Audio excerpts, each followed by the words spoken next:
handle the truth.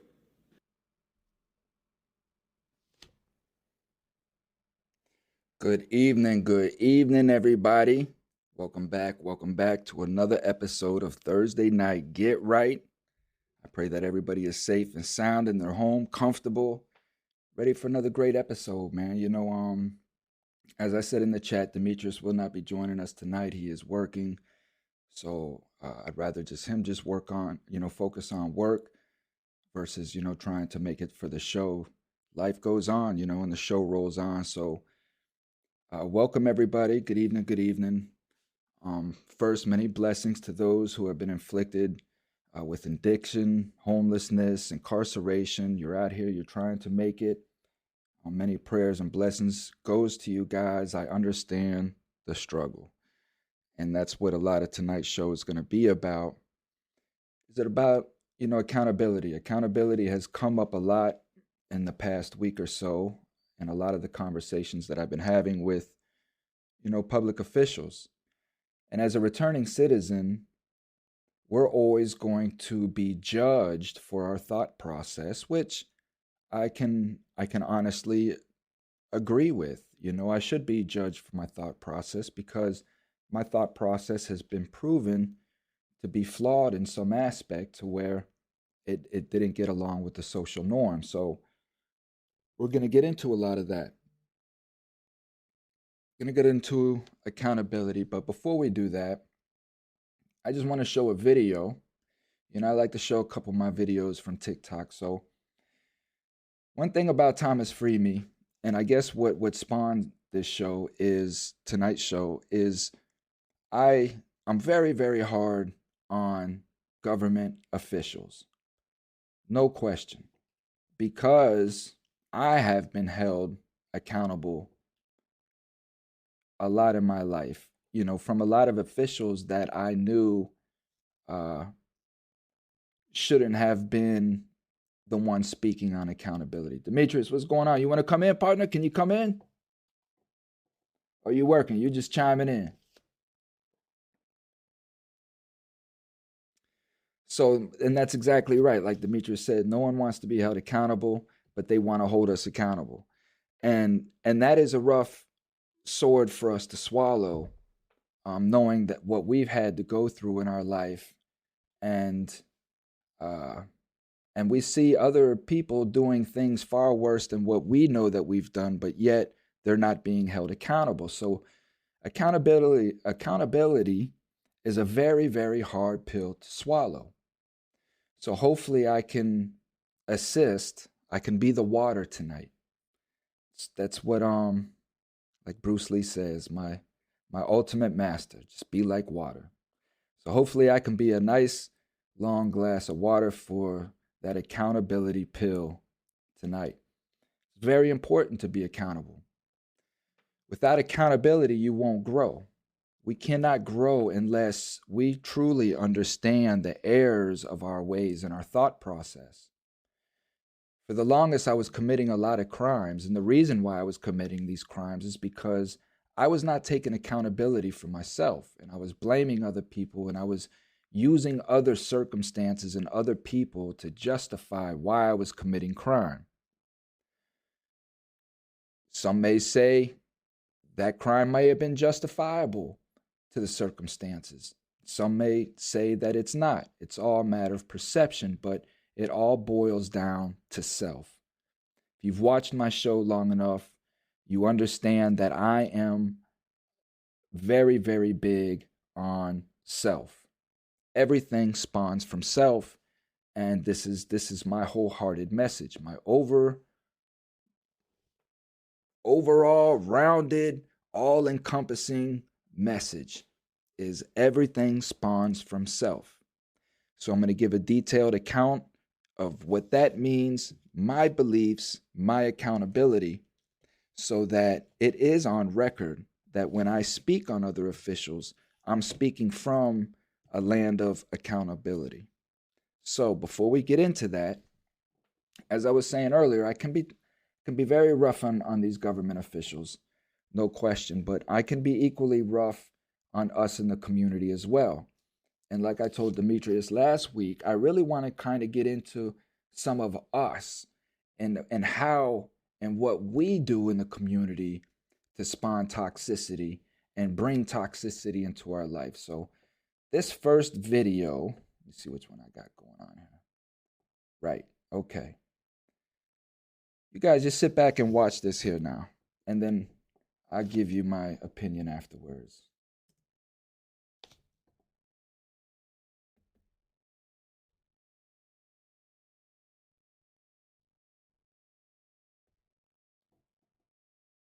Party throwing cases of taxpayer-funded food right into the dumpster. Hold on, let me start it over for We you. have you, sir, on hidden camera throwing food in a dumpster. Why would you do that? That's what we wanted to know. Our hidden cameras caught employees with the LA Homeless Services Authority throwing cases of taxpayer-funded food right into the dumpster. Food that's supposed to go to the homeless, now going in the trash. You can see it here just come pouring out of the box. And not just once or twice. We saw it continuously inside the dumpster, boxes of food with fresh sandwiches for the homeless inside. It's a sandwich, an apple, and water. We saw food thrown away almost every day, all unopened packages labeled "Eat Good Food." But despite the tens of thousands of homeless going hungry on the streets of LA, no one got to eat this food because we saw LASA employees like this woman just throw it in the trash. We saw you dump boxes of food out into the dumpster. I'm not going to answer any questions. It's appalling what I see on that video. Jay Handel chairs the Homeless Committee. Theft of taxpayer dollars. These people are being paid to go out and service and take care of people. So not only are they stealing their pay, but they're throwing away good, valuable food for people who have nothing to eat. Picking up food. For months, we watched LASA employees picking up cases of food to give out to those less fortunate. These are outreach workers. They're supposed to spend their days interacting with the thousands of homeless in LA. The aim, according to LASA administrators, is for them to use the food as an opportunity to build trust in the hopes of convincing them to accept government services and housing and get them off your streets. Empty box too. At the end of the day, we saw many workers folding up empty boxes after presumably handing out all the food. There's one. Others we followed picked up food, then went to breakfast. Through the window, you can see these two eating. Now, meal breaks are allowed, but after breakfast, they just drove around for hours. They did stop twice to give out meals, then took a break and walked around Balboa Park for some exercise for another hour. He's taking the whole box. Toward the end of their shift, they just gave away all the food at a homeless encampment in Panorama City. Well, at least this food went to good use. There you go. I got a shot. Other teams we saw also picked up food, then went to breakfast. Oh, there she is. Afterward, this team then stopped at Target, Starbucks, McDonald's, sometimes driving, passing dozens of homeless along the way. And instead of folding up empty boxes, we saw this LASA employee throwing a case full of food in the dumpster behind their office in Panorama City. We saw another team just take the boxes out of their car, walk into the room with the dumpsters, and throw a box filled with food right in the trash. They could have given it to these people who we saw living on the street just a block away. David Goldstein with CBS 2 News. Why are you throwing food out that's supposed to go to the homeless? We caught up to them to find out why. Why would you throw food out that's supposed to go to the homeless? We have you on hidden camera. On us. You. Me. You want to see the video? Yeah, please. Sure. He said his name is Chris. We showed him the video of him throwing the food in the dumpster. That's you. Yeah. Throw it I'm not out. denying that's me. He claimed he wasn't allowed to talk with the media. You're throwing the food out in a dumpster. Why? I wish I could answer that. LASA, which this fiscal year received $800 million.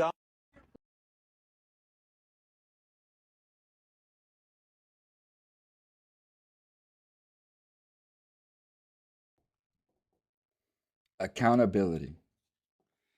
So let's start with Chris. And I'm guilty of this. I'm so guilty of this. And it just as of recent, I'm guilty of this. and a lot of us are, especially in relationships, things of that nature, is honesty and accountability in that fashion. Now, so Chris first denied it. When he was asked about it, he first denied it to the point to where, yeah, show me the video. I don't, whatever, show me the video. And then once he knew that he was caught red-handed, then it's, oh yeah, I can't deny it, it was me. But you knew it was you from the start, right? So accountability, it does not come in the back end once you've been caught. You can't get caught and then say, yeah, I'm taking accountability for what I've done, because once you've already been caught. And even in the relationship sense, right? It's coming forward after you've been caught. The person has to find out the things for you to finally admit the truth. And that's not honesty. That's being painted in a corner to be honest, painted in a corner to be accountable, and then it almost becomes an ego thing, right? So starting with Chris, man, that whole video is just horrible. And this goes into so many different aspects of what I talk about on so many different levels. When we talk about these nonprofits that get so much money and do absolutely nothing, there's no accountability within a nonprofit, which is something that I, as a nonprofit founder, have to make sure that it's my job to make sure that I'm bringing people on my team that is genuine, that would not do things like this, that actually know that there are homeless and hungry people out there that could use that food. I mean, that is horrible. That's the most selfish thing that you could do. And again, at some point, accountability is going to hit these people. This is what I'm talking about. This is where accountability becomes so important, because we're talking about cause and effect. Cause and effect. So with me, it's understanding that my decisions have an effect to them. And I can't get away with things. I used to think that I could get away with things because nobody was watching. And it's funny enough, because I sat down with the captain of the sheriff's office today in a particular county, and the lead in reentry, the top dog in the reentry division, both for a particular county. It was an intimate setting. Sat down for brunch, and we just had a conversation, sort of get to know you type, feel each other out. And for me, I know that it's these officials wanting to gauge my thought process, my accountability. But within that, I shared a story about this particular time where I was in a gas station, right? And while I'm in this gas station, I'm filling up, and this is in the start of me building this nonprofit and me leaving a toxic relationship, walking everything, leaving everything behind that was accumulated in that relationship, ultimately making a decision that I either have to walk away from everything or go back to prison. That was pretty much the fork in the road. And of course, I through the life that I've been in, I chose to walk away from everything versus going back to prison. So within that was very, very hard times. I was very hard for money. And this one particular day, I'm at this gas station and I'm at this pump, and I'm pumping, the $5 or $10 that I got in gas into my car, and I'm looking over, and directly across from me is this guy in a slightly older Cadillac, but his windows are down, and he's in the front seat, and he's got this big old Kool-Aid smile on his face as he's sitting there just counting out these bills. Bum, bum, bum. Had to be, I know wads, and it had to be anywhere from $4,000 to $5,000 that he had in his hand that he's sitting there counting out. And I'm just watching him. And he takes it and puts it in his center console, closes it, gets out of the car, and goes inside. Windows open, Don't lock the car, just goes inside. And I'm sitting there like, dang. Boy, let me tell you, God, why you do this to me? Why you do this to me, God? You know I'm hungry. You know I ain't got no gas. You know it. Why you doing this to me? What came to my mind was, I don't want that kind of problem. I know what that problem brings. I've been there. I've went in there and taken the money several times. This is what I've done. I know what it brings. When I reach in there and take that money is not mine. So knowing that I'm committing an atrocious act to another human being, it's going to cause emotion within me. I'm going to get excited, right? I'm going to be nervous. I don't want to get caught. All of this bad negative energy of what I'm doing is being transferred into that money that I'm now taking and putting in my pocket. And that energy is going to stay in that money. Every little dollar that's in that money has negative, bad karma in it. And then, mind you, remember now, that man's DNA is still on this money. And it's a scientific fact. It's been proven that if you take DNA and you could separate it 5,000 miles, and that DNA is still going to register what this other DNA is doing. It's all connected, whether you believe it or not. Whether you believe it or not, it's all connected. Case study in California. I had a man's blood over here, a man's blood over here on the East Coast. The man was over on the West Coast. They were showing him all kinds of different stimulating videos that would make him high and low.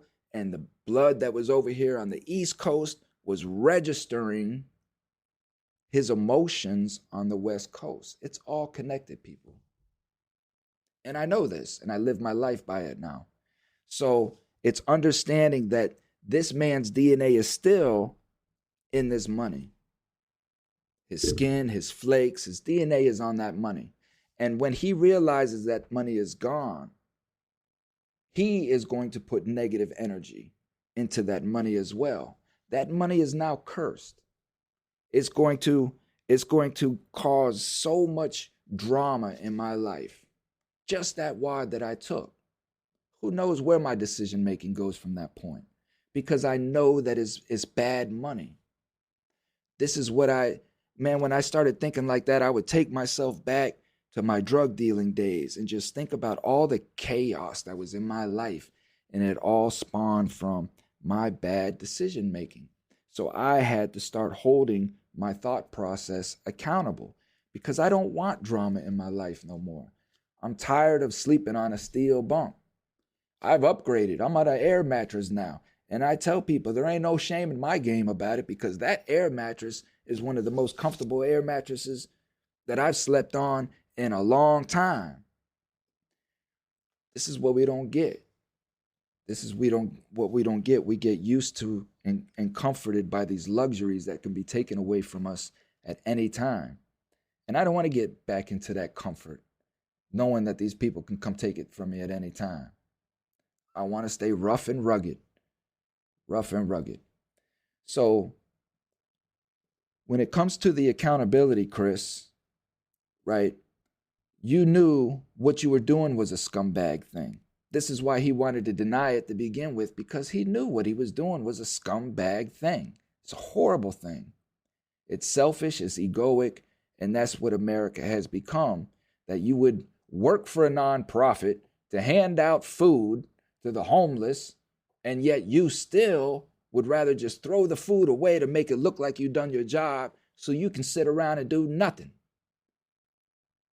And then we get mad when police officers abuse these people in some kind of way, rough them up a little bit or anything of that nature. And I don't, because listen, I'm for public caning. That's what we need to get into. I see it going on in other countries, and I tell you what, their crime rates are dang near zero. Okay? Let you do something like this out here in public, and And this is what I'm talking about, the community rising up. Let the community pull out about 20 canes and go to beating these people as they're throwing away homeless people food. Just go to beating them right on the street. And I bet you, I promise you, they will never throw away no food again. I bet you. They ain't got to go to prison. They don't have to be killed. You just cane the shit out of them. Pardon my language. Where do they get the food from? That food comes from the taxpayer, Pops.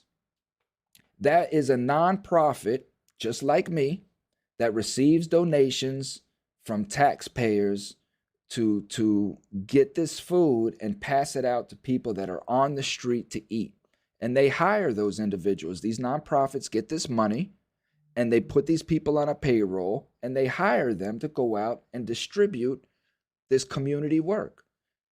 And this is what they do. This is what they do. So let me get into the next video.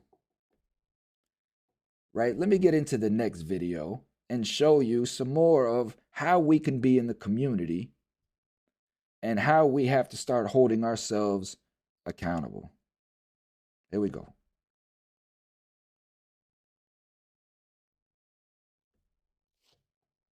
And I don't appreciate your smart remark about me having a meeting. What happened? Hold on. I did something. At 7 o'clock, which I'm going to be late because of you. You showed up late. Sorry about that, okay? I'm sorry. I'm just trying to make it as comfortable as possible here. Well, you're doing a bad job at it, let me tell you. Here's the left right here that you have to take to Union. I'm taking it. We're going West 22 Union and Hillside, ma'am. Are you giving me an attitude, sir? No, ma'am, I'm not. All I have to do is report you to Uber, and so be it. You will be kicked off of this app, okay? Let me tell you, I've gotten other people kicked off. Okay. You men are all the fucking same. Are we? Got smart remarks for everything. Well, I'm just trying to get you to destination, man. Don't. Yeah, well, maybe if don't hurt the driver. If your vehicle was a little bit more up to par, I'd say people would enjoy the ride more comfortably. Well, when people have to spend thousands of dollars on car repairs and living in a state with potholes. I don't give a shit. I'm just saying. Don't cry me a fucking river now. Come on. Well, I'm just saying, ma'am, okay? There's a lot of potholes here. They cause a lot of damage to your car.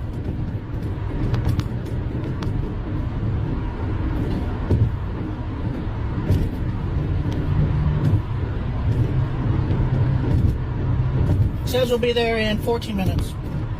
Thank God. The quicker I am out of here, the better for you and you both.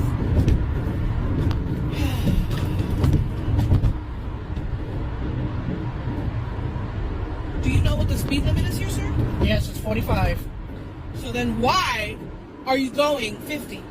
I'm going 45. You're going 49. 45. I'm just letting you know, I don't like that. I don't like that. I'm going 45.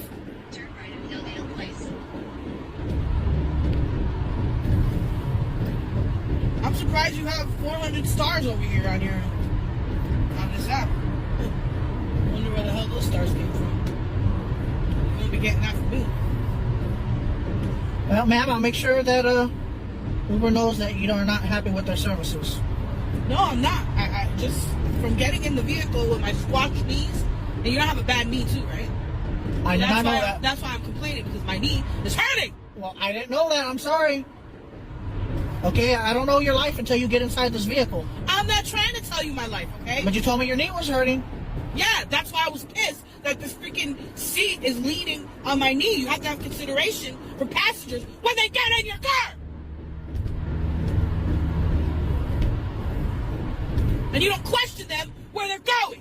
I said, were you going to Union because of the address? You said, why am I having a meeting at 7 o'clock, which is none of your concern. None. I've never heard of a meeting after 7 p.m. Do me a favor. Pull the fuck over next place. I don't want you taking me anywhere. I want another Uber driver.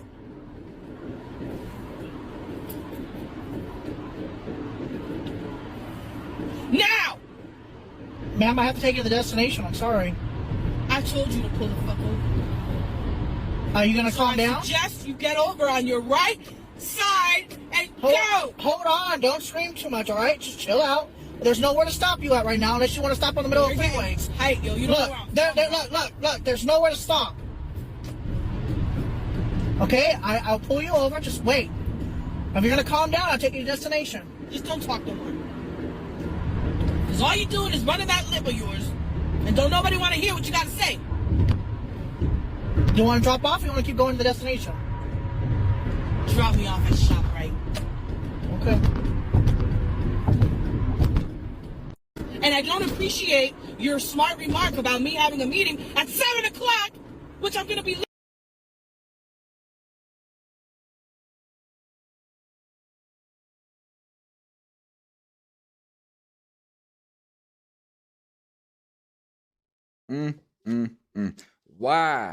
Why can't I ever get any passengers like that? Man, I would have so much fun with that lady. Man, I would have so much fun with that lady, man. My goodness. But accountability. This really shows a lot of stress that's out in what we deal with every day as American citizens, particularly as Uber drivers, because a lot of impoverished people are taking Ubers. You know, a lot of people that don't have licenses, maybe for whatever reason, they have to take an Uber every day. And that's very, very stressful. Me as an Uber driver, I've had to take people like, not so much like this, but people who are very, very frustrated because they're working at Amazon and they don't have a car, they don't have a license, they have to take an Uber every day to the Amazon facility, and by the time they get their check, most of it goes to Uber. Uber is making all the money off this. I think that the Uber driver was a little antagonistic. Again, this is something that he don't know how to deal with, obviously. And he's just a normal American citizen himself, just trying to make a couple bucks, trying to pay his bills, trying to keep his sanity. So the accountability, people, like, we have to be better in our community. We want to holler about what's going on in the government. We want to holler about this President Biden. We want to holler about police corruption. We want to holler about all of these things. But yet, what are you doing? What are you doing personally to bring drama, not only into your community, but into your household? How accountable are you? It's very easy to hold other people accountable and want to point and blame and all of these things. But just know that 99% of what it is that you're doing is self-projection. A lot of this woman, what she was saying was she was showing self-projection. Her life is miserable. She's upset. She hates men, obviously. She has a very, very severe issue with men. And I can understand why. Because God knows I've had a woman like that. And Jesus, let me leave it at that. Because God says, if you don't have nothing nice to say, don't say nothing at all. And I'm just going to keep it pushing. Accountability. You have to know that you're miserable. I'm fine with people venting with me. If I was in this car and she was venting with me, I would have handled it, completely different. And I would have made her feel like a piece of crap. I honestly would, because I'm good at that. I'm good at role reversal, putting it back on you. You know what I mean? Like, dang, lady, listen how you talk about men, but listen how you're treating me, and I haven't done nothing to you. You know what I mean? I haven't done anything to you, and like, whatever you got going on is your problem. There's no reason for you to be talking to me this way. But you really got some serious issues going on. And of course that's going to infuriate her because the truth hurts. But at the end of the day, she's going to leave that car knowing that she got some real issues.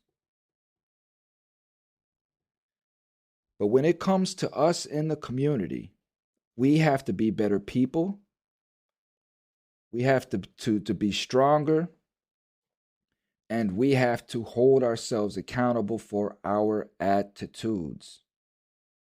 Most of my life, I spent getting in the jail, sitting in the jail, going through booking, processing, and then fully realizing what I've just done, whatever it was at that time for me to go to jail. I would do it and then I would think about it. And that is a lot of how we act today. We do and then we think. And it wasn't until I flipped that script and now I think and then do did my whole life change.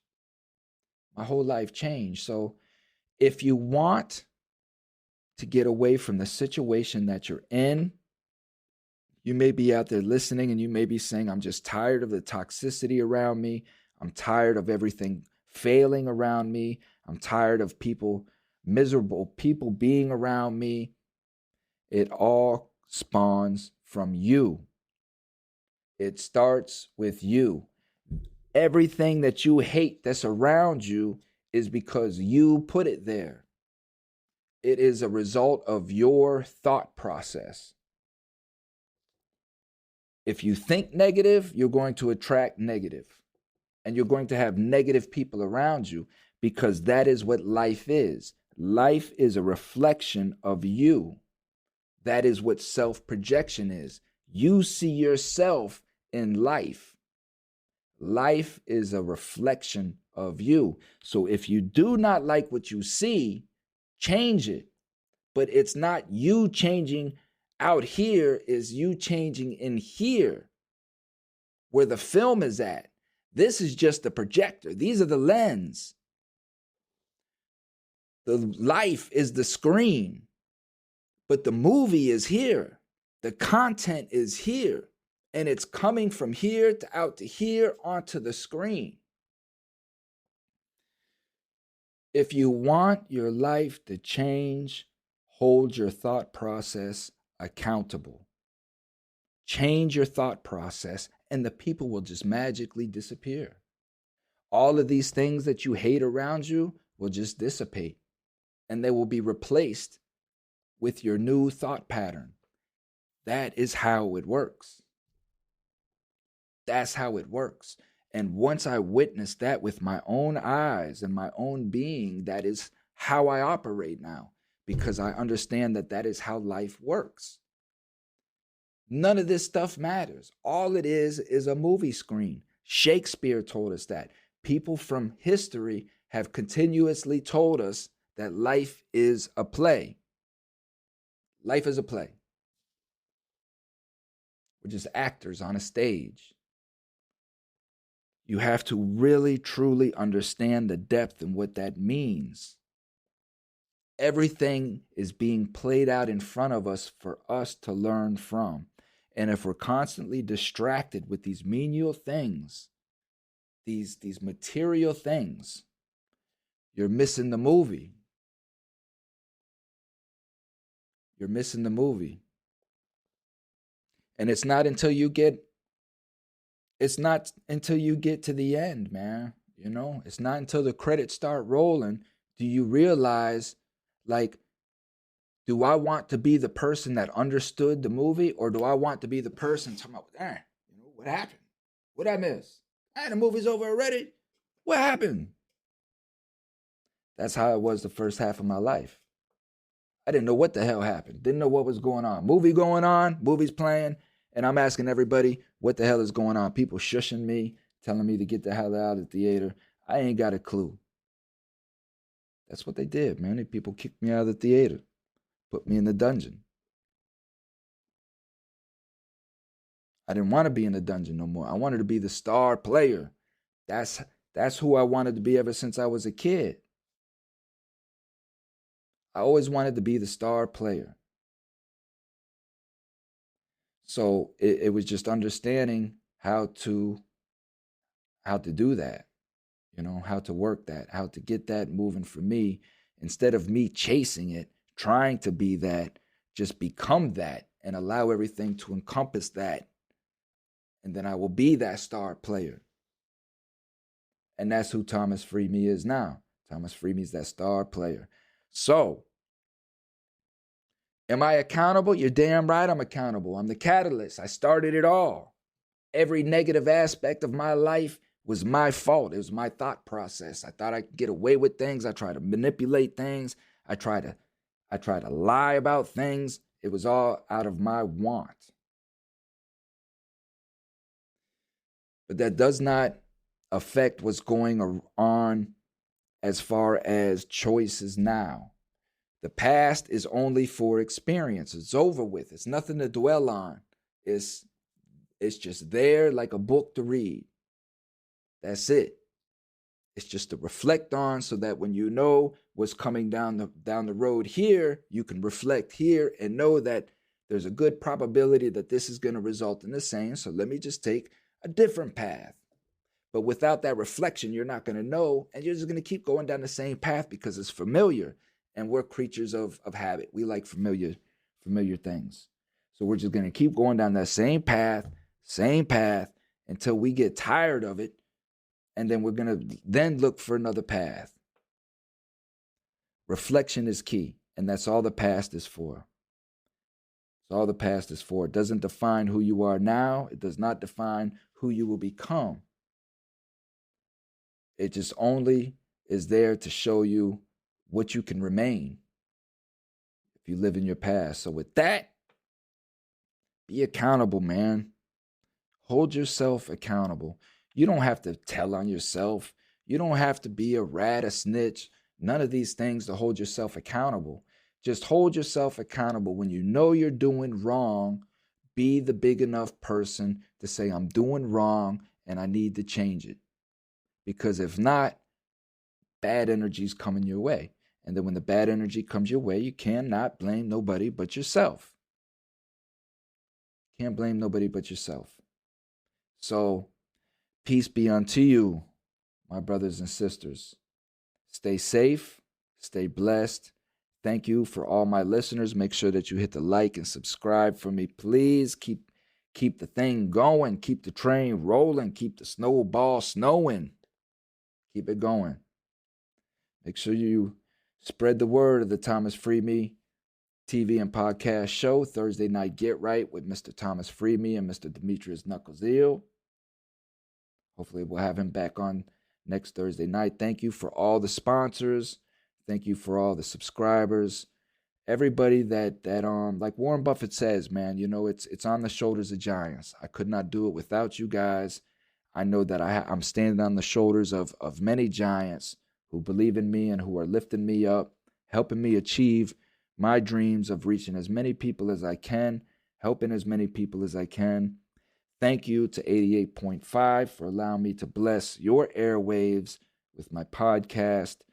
For all my audio listeners, please visit www.thethomasfreemeshow.com to find all my platforms to listen to, catch the video on YouTube, Spotify. And once again, thank you guys. Just stay safe in the neighborhood, stay blessed, and do what we can to be our best selves and unite, come together. And as I say every week, just do something that this nation has never done before, and that's just unite. All for one, one for all. Peace be unto you. Have a blessed night.